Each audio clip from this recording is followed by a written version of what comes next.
జ్యోతిషాస్త్రరీత్యా ద్వాదశ రాశుల్లో 12వ రాశి ఆఖరి రాశి అయినటువంటి మీనరాశి మిత్రులారా, మీరు పూర్వాభాద్ర 4వ పాదం, ఉత్తరాభాద్ర 1, 2, 3, 4 పాదములు, రేవతి నక్షత్రం యొక్క 1, 2, 3, 4 పాదాలకు జన్మించిన మీరు మీనరాశి వారిగా పరిగణించబడుతున్నారు. ఈ నెల మీకు శుభాశుభ ఫలితాలు ఎలా ఉన్నాయంటే, ముందుగా ఫస్ట్ మీకు దసరా శుభాకాంక్షలు, దీపావళి శుభాకాంక్షలు. ప్రియమైనటువంటి మీనరాశి మిత్రులారా, మీకు అనుకూలాలు ఎక్కువ ఉన్నాయని చెప్పచ్చు. ఈ నెల అనుకున్న పనులు అనుకున్నట్టుగా జరుగుతాయి.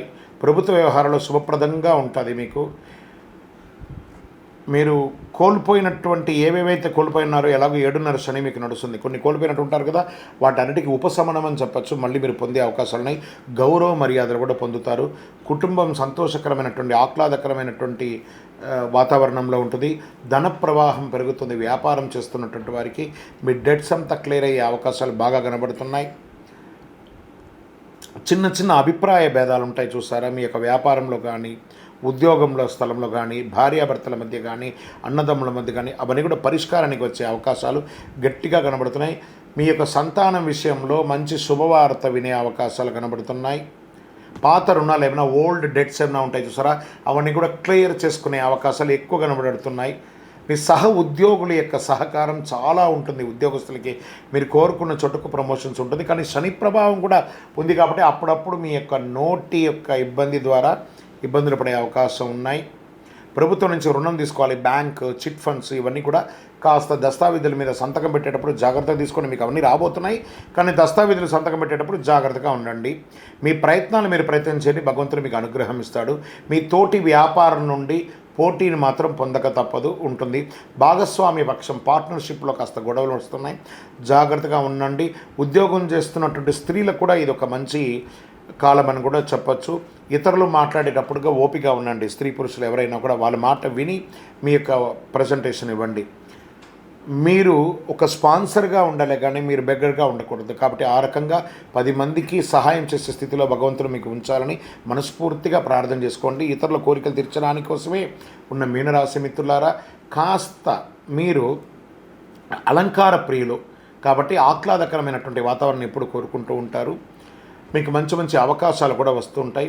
గృహోపీకరణ వస్తువులు కూడా కొనే అవకాశాలు ఉన్నాయి. విద్యార్థులకి ఇది ఒక మంచి సమయం అని కూడా చెప్పవచ్చు. అదృష్ట రోజులు ఈ అక్టోబర్ నెలలో 1, 8, 11, 14, 17 చంద్రాష్టమం. ఈ యొక్క అక్టోబర్ ఉదయం 4 గంటల నుంచి ఎలా ఉంటుంది అని అంటే 4వ తారీఖున నుండి 5, 6 వరకు ఉంటుంది ఆ చంద్రాష్టమం. ఈ 2 రోజులు చాలా జాగ్రత్తగా ఉండవలసినటువంటి సమయం. రాజకీయ నాయకులకి ఇది కాస్త 60 and 40గా కనబడుతుంది. మీ యొక్క దస్తావేజులన్నీ కూడా జాగ్రత్త. షేర్ మార్కెట్ పర్వాలేదు. మీడియా రంగం వారికి మిశ్రమంగా కూడా చెప్పచ్చు. ఒక రకంగాను పరిహారం, మీకు లక్కీ నెంబర్ అని చెప్తే నెంబర్ 1 అనేది మీకు చాలా కలిసి వస్తుంది. రెడ్ ఆర్ పింక్ కలర్ మీకు చాలా కలిసి వస్తుంది.